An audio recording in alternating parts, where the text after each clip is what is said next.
Today we will continue from page number 22.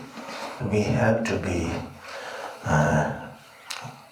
knowing that we are very fortunate that now we have attained the precious human body, and we not only that, but all our faculties are also working very well. And then because of our merit from our past life, the place where we are born, the time that we are born, these are all making a huge difference in our life. Because even if we are born in the same place, like maybe 200 years back or even like 100 years back, then we will not be able to meet the Dharma. We will not be able to have the opportunity to meet a guru in this lifetime. But being born at this time is a very great, not only coincidence, but also because of our past life, all the merit that we have gained in our past life. So in this life we are born in this exact time, exact place, and being able to meet a very perfect teacher. Most of you who have been following our late Rinpoche for a very long time, and not only him but even any other Rinpoche or teacher that you have been following, it is just not a coincidence. It is because of the merit that you have gained in your past life. So you are able to meet him, you are able to receive teaching from him. And then again, just being able to meet or being able to receive teaching from our late Rinpoche is obviously very beneficial for us. But only that is not going to be enough. We have to make use of all the teachings that we have received from him. And some of you might think that since Rinpoche has already passed away, and I have not been able to receive a lot of teaching, or maybe I have not been able to practice much, but it doesn't happen like that. Even we are now, after almost 2,500 years after the passing of the Lord Buddha, we are still able to practice the teaching of Buddha. So, and his teachings are only like maybe recorded in the text. But our Rinpoche's, late Rinpoche's teaching, we still have all this in digitalized format. We are able to listen to them again and again on the YouTube and on the website. And Thrangu Media has been doing a very good job in collecting and saving and preserving all this teaching that Rinpoche has given. And not only that, a lot of different publications have published books by Rinpoche, so you are able to read them, you are able to listen to them, and not only the sound but also with the video on Thrangu Media's YouTube channel, Facebook, and all these places. So you are still able to get connected with Rinpoche. Also, all these teachings given by Rinpoche and all the translators like Khyentse Denki, Khyentse David Kamachobel, and a lot of other translators like Jamyang and many others, they have put in tremendous effort and translating into them into English, into Chinese. And if you listen to them or if you watch them, you are able to see the translated teachings also, and you are able to read them in English and Chinese and quite a few other languages. So we have also we also need to thank all these translators and also the people working in Thrangu Media, who all of them are the monks and nuns of our monastery, and we don't have any from outside who are real professionals working in the Thrangu Media team. But all the people who are working in the Thrangu Media are just our own monks and nuns, and they are helping with the recording, helping with the teachings, helping with the website, and not only that, even the teaching now, the seminar now is all done by the Thrangu Media team. So they are doing a lot of a lot of jobs to preserve the teaching of our late Thrangu Rinpoche. And then as all of you have received a lot of teachings from Rinpoche, but back then maybe some of them might not have really connected with you because maybe the timing was not right. But now, again, if you try reading the books and if you listen to the teachings on these medias, then maybe now might be the right timing for you. Maybe you were not able to understand back then, but now if you listen to them through YouTube or maybe whatever means of communication, if you listen to them or if you watch them, maybe it will feel connected with you. So just saying like, 10 years back or maybe 5 years back, I've listened to them. I've received the teaching from them, from Rinpoche, so now I don't have to listen to it. It's already been done. If you say like that, then it is a big mistake. We have to listen to them, we have to watch them, we have to read them again and again. We never know when is the perfect time, when is the right time to get connected with the teaching. As we all believe that because of our past life, now when we are studying, some of us understand very well, some of us have little difficulties in understanding. And when we talk about past life, we only think about our lives before we were born. But actually, even yesterday was almost like a past life. It was from the past 10 months back, 1 year back, 20 years back. All these are from our past time. And maybe because we have already received teaching from Rinpoche back then, and now when we listen to his teaching from these medias, maybe we will have more understanding on the teachings. And especially after the passing of Rinpoche, all of us have, I think, more faith now for Rinpoche, because back then when Rinpoche was alive, most of us take him for granted.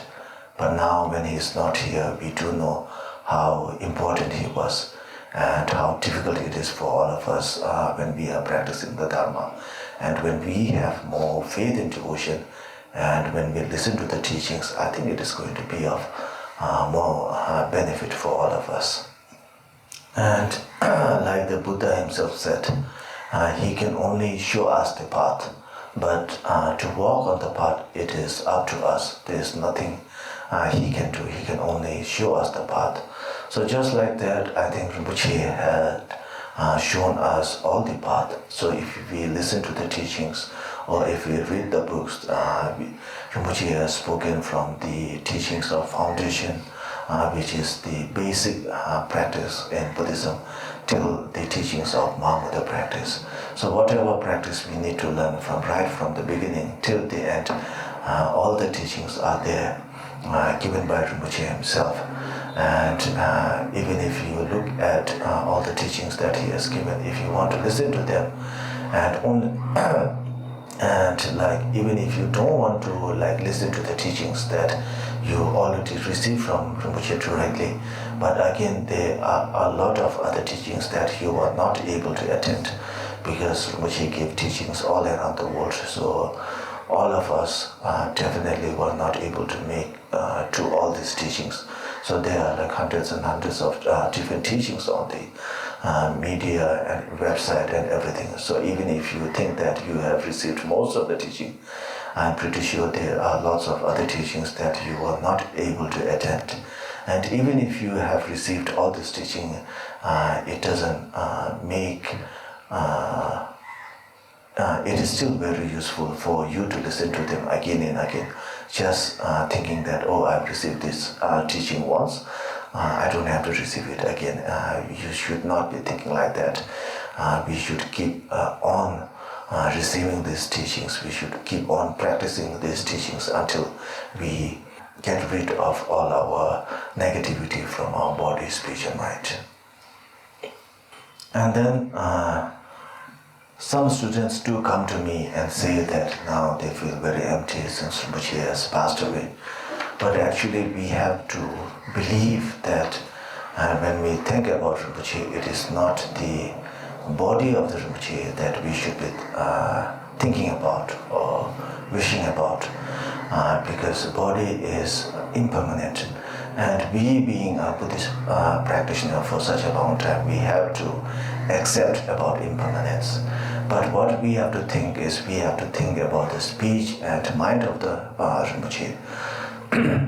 And from the speech, like I said, we have all the teachings by Rinpoche all collected as written as a book or recorded in YouTube or whatever medias.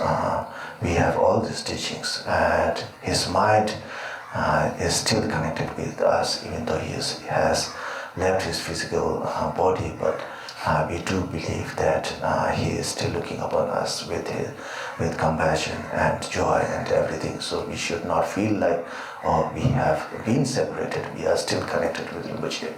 And if we feel like, oh, we are disconnected, then it means that we are still very far from our practices, because we should not be so attached with the body. What is the most important is the mind and then the speech, and we are still continually connected with Rinpoche's speech and mind. So we don't have to feel like, oh, now since Rinpoche has passed away, there is no connection or something like that, or maybe I have to look for a different guru or maybe look for a different teacher. It doesn't happen like that. Even if Rinpoche has passed away, we still can read his book, listen to his teaching. We can still be connected with him through different communications or medias. And then some of you might think that maybe you are not able to see him during the last moments, or maybe you were not able to attend during the funeral like that. And these are not that important. If you are able to make it, it is still good. If you are not able to make it, I don't think it is much of a big difference. The regret that we need to have is if we feel like, oh, I was not able to receive a lot of teachings from Rinpoche. If we feel like, if we regret like that, then I think that is going to be of great help for us. And if we have like that kind of regret, then it keeps us motivated to receive more teachings, and we are able to read more books from him, listen to the teachings given by him. If we only regret like, oh, I was not able to spend during the last time, or maybe I was not able to take a picture with him like that, then I don't think it is of much use. The regret is only like if you feel or connect according to the Dharma, which is like receiving guidance and teachings and empowerments from him. And then the more regret that you have from that, then it is easier for us to put into practice. And then we are able to practice much easier or with proper way. But if you only regret, like maybe I was not able to take a picture, or maybe I was not able to eat with him, or maybe I was not able to see him, then there is nothing we can do. And these kind of regret are also now not that useful at all. And then from the text, so after knowing about the impermanence and knowing that we are very fortunate and we should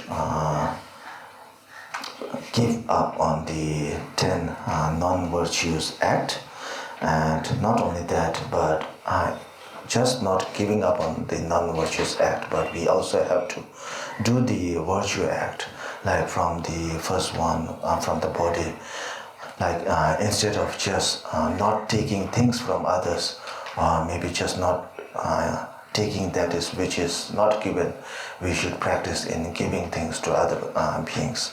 So generosity, instead of just refraining from sexual misconduct, we should practice in the keeping of the vows.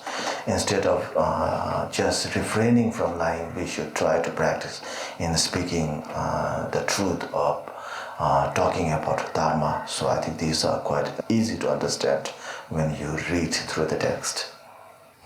And then the next topic is still on the page number 22.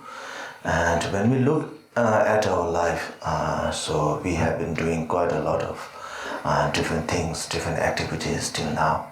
And when you look back, when you look in the front, what you are planning, almost everything that we do is only for this life, which means we are not really connected with the Dharma. For the things or for the people that we love, these are the people or whatever things that are beautiful or nice or good, for them we are very attached. So we have a lot of attachment that comes in because of our family, of a friend, or sometimes because we like some things or we want to buy some things.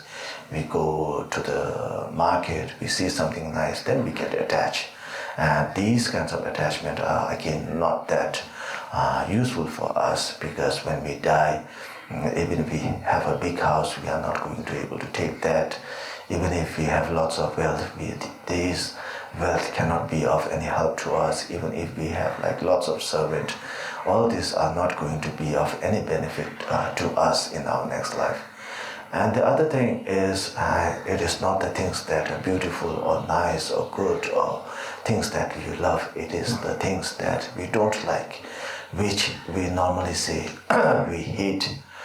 Maybe like sometimes if we have like an enemy or things we don't like, or people we don't like, animal we don't like, and when we see them, we have like lots of hatred. And from these, it brings us lots of hatred. So when there is something good, it brings in lots of attachment. When there is something bad, whether people or things or whatever, something that is not good, it brings us hatred. And when there is something that is neither beautiful or neither bad, then this brings us ignorance. We don't care about them. So whether the people or things are good or bad or whatever, all this brings us only negative emotions.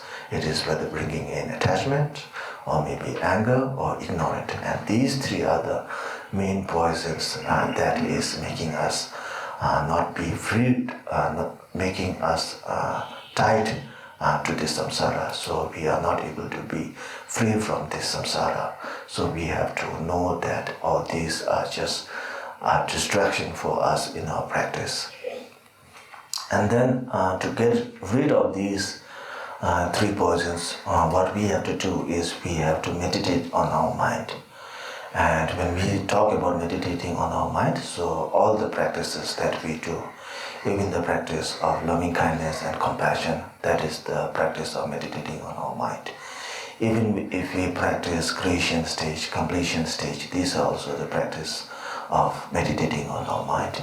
Even if we practice 6 yogas of Narapa, that is still the practicing or meditating on our mind. So every practice that we do, these are all like different means of practicing, but the main purpose is meditating on our mind, knowing our mind. So we are able to see our mind, know our mind. Even sometimes we think that when we are doing kora or maybe like doing prostration, we think that these are like the activities of our body, but only your body doing a kora or maybe your body doing a prostration, it is not going to be of much benefit. Your mind has to do the kora along with your body when you are doing the kora. Your mind has to do the prostration along with your body when you are doing the prostration.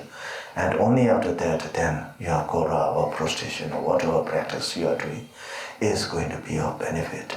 So all the practices that we learn right from the foundation till the practice of Mahamudra or Dzogchen, these are all like practicing on meditating on our mind. So these all helps us in removing our three poisons.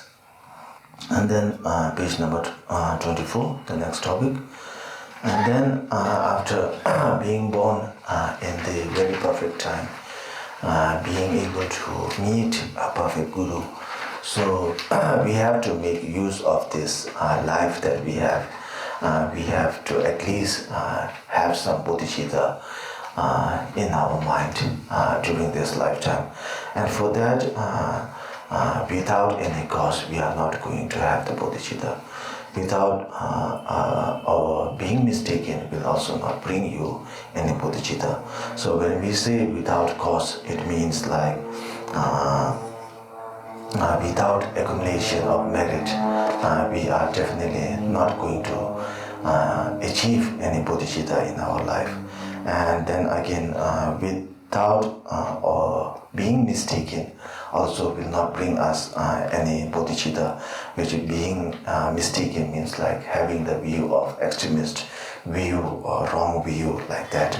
And then and having the lesser view will also not bring us bodhicitta, and here the lesser view means having the view of foundation, vehicle or Hinayana practice. And then page number 25, the last topic here. And then after practicing, so there are like 4 yogas that we must practice. So these are the yoga of one-pointedness, freedom from elaboration, one taste of the manifold, and non-meditation. And then the first one, when we are meditating, we are able to focus very properly. So whether we are meditating as if you have practiced, there are like different ways to practice or different ways to do our meditation. Sometimes we can have like a support, focal support when we are practicing. So sometimes we put like an object in front of us, maybe like a small statue, or maybe even if there's no statue, like a stone or wooden piece like that, and then we focus on that and then we practice. And sometimes we don't have anything in the front, we just practice on our breathing. When we breathe in, when we breathe out, we practice on that. So when we are meditating with any of this support or without support, we are able to be very one-pointedness in our practice. And then the second one, freedom from elaboration. So again, when we are practicing, so we become very good in our meditation, and then it doesn't get distracted when we are practicing. So it comes quite easily when we are practicing. And then during this time, sometimes there is possibility of when we don't get distracted at all. Sometimes people have the wrong idea that maybe this is the final stage. So actually it is not like that. Even when we are practicing and we don't get distracted at all, there is still quite a long way to go. Of course, it means that you have improved in your practice, but it is still not yet the final destination. So even if you don't get distracted when you are meditating, you still need to follow the teachings of your teachers, and you still need to take some guidance from your Dharma friends and discuss with them how it is going, why it is going like that. And then comes the one taste of the manifold.